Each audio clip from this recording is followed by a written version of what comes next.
West African army chiefs will meet to discuss preparations for a possible military intervention to restore democracy in Niger following the coup in July.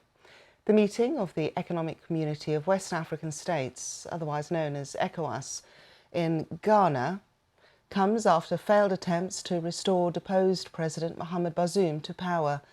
3 Ecowas members currently under military rule themselves, that is Mali, Burkina Faso and Guinea, support the junta. Well, live now to Lagos, and we're going to speak to our West African correspondent, Mayeni Jones. Hello to you, Mayeni. So we've got a meeting taking place later today. There was a meeting of the AU on Monday.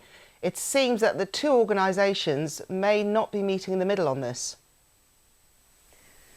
Yes, Ecowas seems to be mostly in support of military intervention, whereas the African Union has come out against it. So it's not clear what that will mean in terms of whether intervention will actually happen. But I think it's fair to say that Ecowas is certainly keen to send a message that they're ready for an intervention if need be. They went from last week saying that a standby force would be put in place, but without giving much details, to now putting a meeting in place with defense chiefs in Accra today and tomorrow to talk about the practicalities of this intervention, how many troops each country can contribute, because ECOWAS doesn't have a central troop, so each member state has to contribute some troops, to talk about resources, to talk about some sort of framework that these troops can operate under. And I think they want to send the message to the junta in Niger that they're ready to intervene if need be, that they will do good on their threats.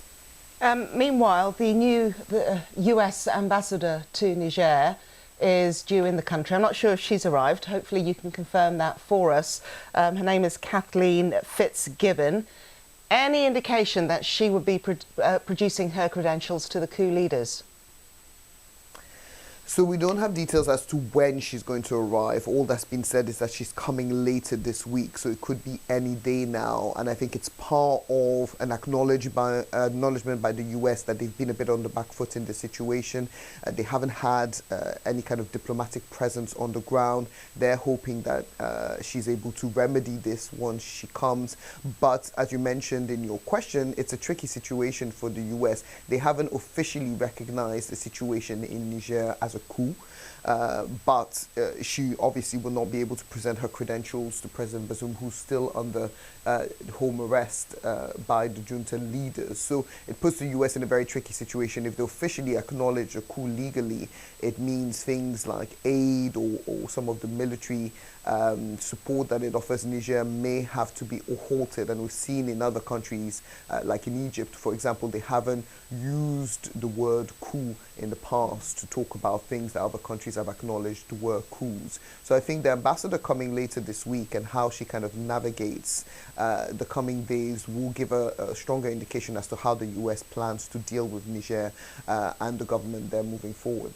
Mayeni, and meanwhile the pressure is growing, isn't it? There's a looming humanitarian crisis according to the UN, as well as the 3 million, a further 7 million now at risk of food insecurity. And that security that the coup leaders said was one of the reasons they took power in terms of Islamist attacks. 17 soldiers now attacked. So things are not going well.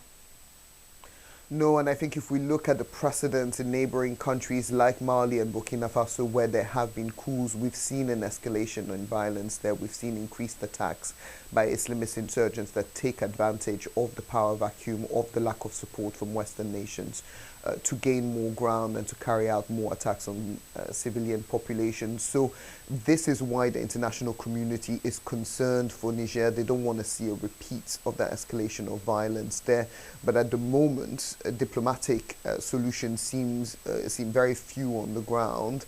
ECOWAS and ECOWAS leader told the BBC's House of Service yesterday that they are struggling to speak to the junta. So it will be interesting to see whether this lack of communication leads to this dreaded military intervention, which many analysts say could have devastating consequences for an already very fragile region.